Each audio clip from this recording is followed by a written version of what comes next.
Okay, so in discussing properties of water, we looked at different properties of water within an article called The Amazing Properties of Water, and we'll be discussing this today. So the first one that we're going to talk about is polarity.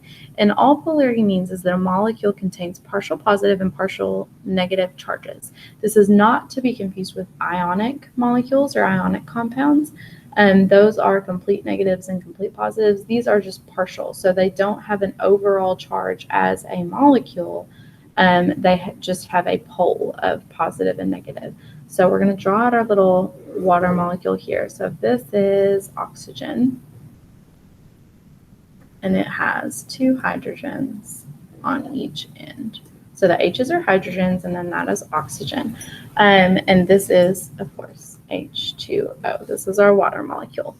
So what's going on with the oxygen? Why it's shaped like this is because of bonding that has to do with the electron. So oxygen has, it has 6 valence electrons, and it wants 8. So what's going on here is that it has filled the space of those 2 electrons with the electron of the hydrogen. So it's created a covalent bond. That means that they are sharing valence space, so sharing those valence electrons with each other to create a bond.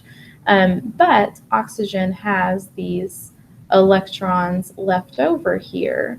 So no, there's not a space here that wants electron bonding, but there are electrons in that valence cloud, and it is pushing these hydrogen molecules away. So it's basically repelling those molecules and creating this shape.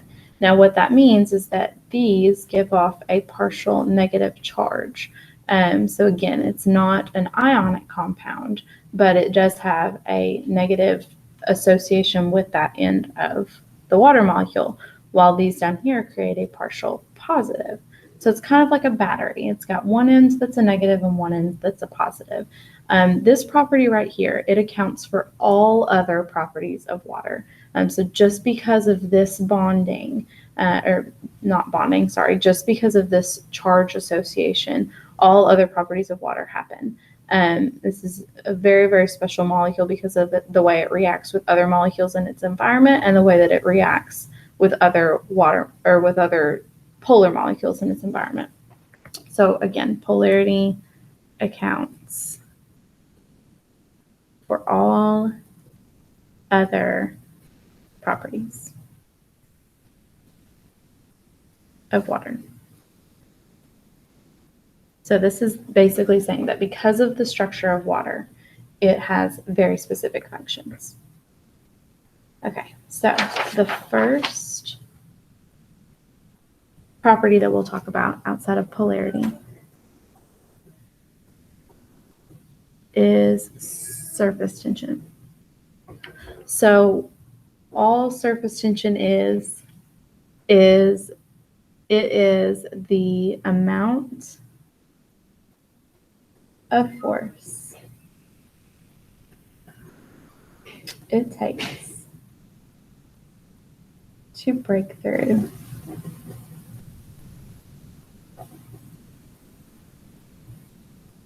the surface of something. So basically, wherever there is a surface, wherever there is a change between one type of molecule and the other, there is surface tension. Now, water has unusually high surface tension. So water has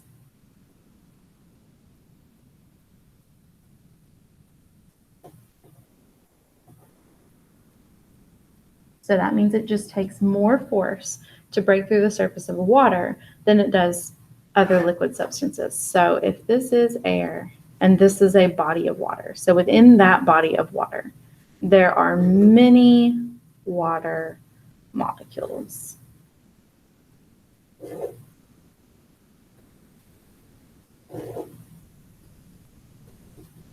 And they're just kind of freely floating all over the place. We're just going to focus on the ones that are up here at the top. So if I were to zoom in on what's going on between these 2 water molecules,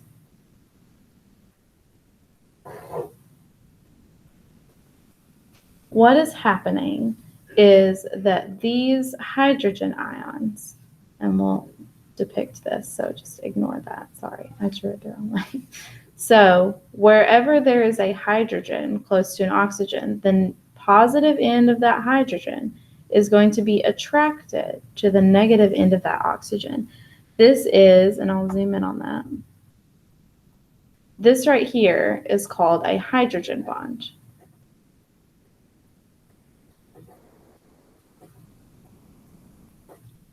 So imagine this hydrogen bond between every single water molecule, not just single water molecules, but it's also reacting with the water molecule over here. And then this one's reacting with the water molecule over here, and this one's reacting with the water molecule over here.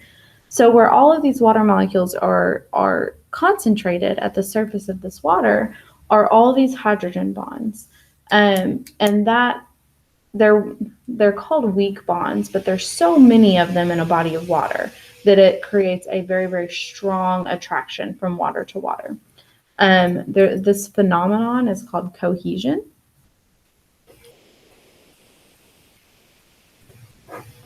So that prefix co means pair. So cohesion is a pair of water molecules.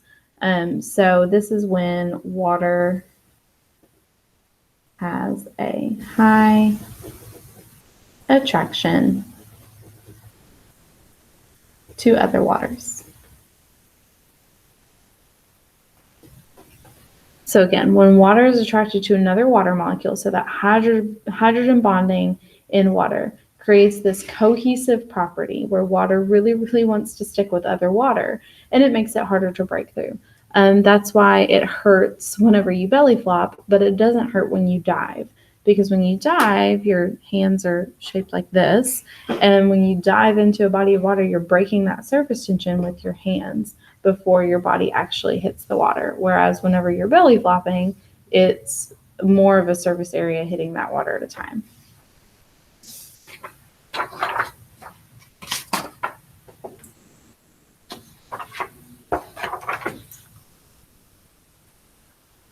Let me zoom back out here. We're closed in. Okay. So this next one is called capillary action.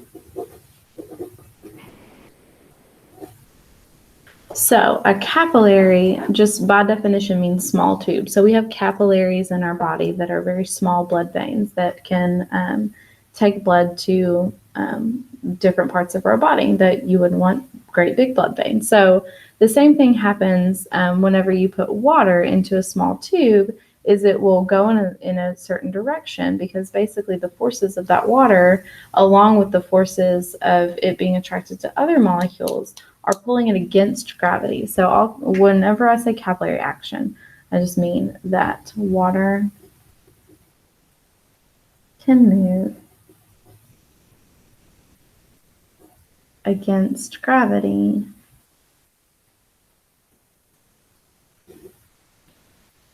in a small enough space. So this is actually a pretty cool phenomenon. So basically what is happening is if you were to put a really small straw into a cup of water, that water is going to move up that straw against gravity, because those water molecules are trying to bond with the water molecule next to it, and then that's trying to bond with the water molecule next to it. And those charges will carry water up against gravity. And this is how, so here is a tree.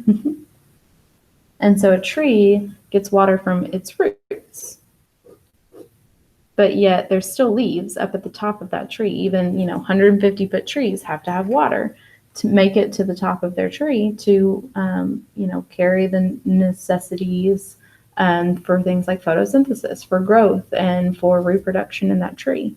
And the way that it does it is, if you've ever seen a cross section of a tree, there's all these tiny little capillaries or pores inside of a tree. And the reason for that is whenever you've got that capillary, there's all these water molecules that are reacting with one another and creating these hydrogen bonds that are both repelling, so obviously the positives are repelling the negatives, and then, or the positives are repelling the other positives, and the negatives are repelling the other negatives. But then there's also the attractive forces where the positives are attracting the negatives, and the negatives are attracting the positives. And so all of these forces move this water up this capillary, making them react with the waters next to them or repel the waters next to them. And it's kind of like a little locomotive that just kind of moves up that tube. Again, it has to be a small enough space. You're not going to be able to have, a great big inner tube and put that into water and it have water move against gravity, at least not for a very far distance, because there's too much surface area. That water is not packed close enough to have this reaction. Okay, and another awesome property of water is that it has a very high specific heat. All specific heat is the amount of thermal energy it takes to raise 1 mole of a substance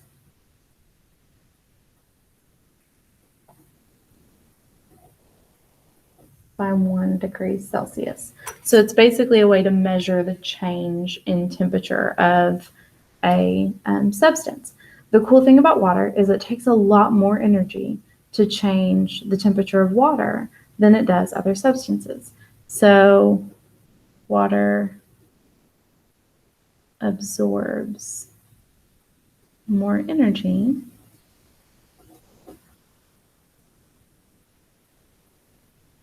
making it harder to change the temperature.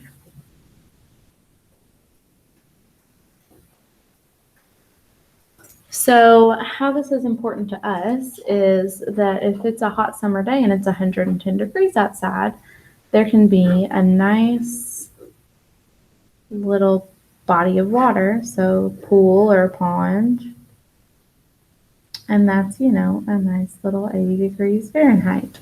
The bigger the body of water, the cooler it's going to be, because again, you've got more molecules, and those molecules can absorb more energy as a whole.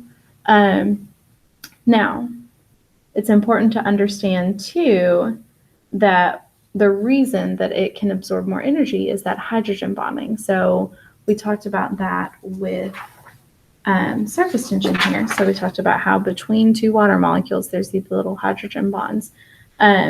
What's going on with specific heat is that those hydrogen bonds work like the shocks on a car. So energy is being put into the system, and instead of exciting those electrons right off the bat, those hydrogen bonds can absorb some of that excitement and basically make or break with the water molecule next to it. And so it makes it to where it can absorb a lot more energy without changing the energy state of that body of water as a whole. That's super important for us as human beings because we have quite a bit of water in our system, more so than any other substance. And so if our water regularly changed with the environment or readily changed with the environmental temperatures, we wouldn't be able to walk outside on a hot day without immediately having a heat stroke.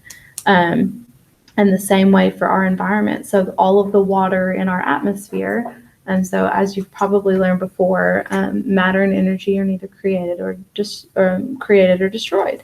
And so all of the energy that's in the system of our planet is circulating, and it's stored in the giant bodies of water that are our ocean.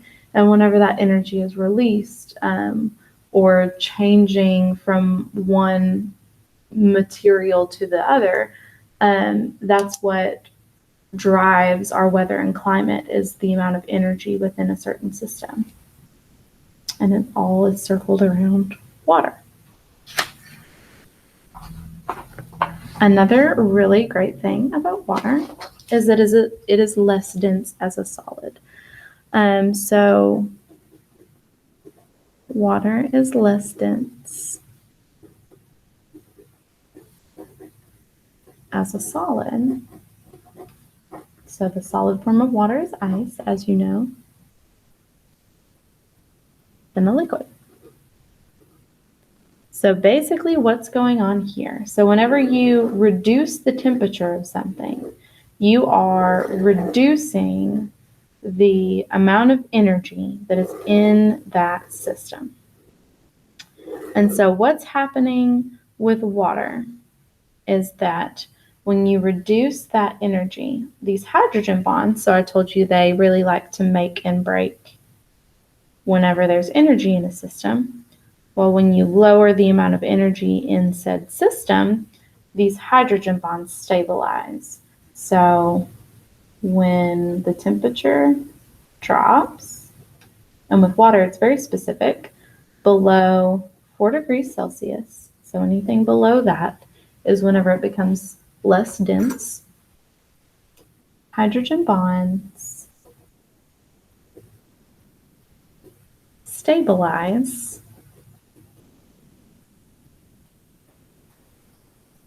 and keep molecules spread apart. So where these hydrogen bonds were making and breaking very fluidly in liquid water, and so those water molecules were able to be packed closely together, when they freeze, they stabilize those molecules, and that leaves room for air. And that's really, really great because that means that ice floats on top of water. Like if you were to put ice into a cup of tea on a hot summer day, when that ice starts to melt, you hear that cracking. That is the release of that air as those hydrogen bonds break down and that water scoots closer together. This is also very, very important for our environment, for living things on this planet, because there are many aquatic organisms living at the bottom of ponds and lakes and even puddles, and of course the oceans. And so if ice were to be more dense, then that means whenever water would freeze, it would freeze from the bottom up, or it would freeze and then that would sink, and so the water would move up. And everything underneath that would not be able to survive. If something were, crushed seasonal, even if it were seasonal and there was nothing, that it was unfrozen in a certain part of the year and then frozen in another part of the year, nothing is going to inhabit a portion of that bottom of the pond or lake or whatever, if it's just going to get crushed every year. And then even on the bigger scale, polar ice caps, if they weren't floating on top of this, on top of the ocean, and they sunk down, it would greatly affect the ecosystem, because even if those organisms just moved to a different place, well, if there were only aquatic organisms on the temperate part of the world or on the tropical part of the world, what are we looking at with the ecosystems, the food webs, the intricate webs of interactions between organisms, between living organisms, would drastically be affected. There would not be able to be life supported outside of an environment where only in that environment where things didn't freeze were organisms able to live in the water. And so, our world would look completely different if ice did not have this property where it floated instead of sank as a solid. And then lastly, we will talk about water as being a universal solvent. So the word universal doesn't really suit anything, because there's always exceptions to the rule. But it's just a general term that people like to associate with water. And that just means that water readily dissolves or breaks down polar molecules. And we'll say and ionic. So basically anything with a charge, partial or otherwise. Now, water doesn't absorb or dissolve all molecules. If you've ever heard of the word nonpolar, that just is the opposite of polar, where there's no partial charge, where basically it is at neutral whenever it's in its stable form. Water doesn't like those molecules. They are known as hydrophobic, meaning they actually repel water. And that's just because the charges of water don't have anything to react with. Just to be clear, a solvent is the substance doing the dissolving.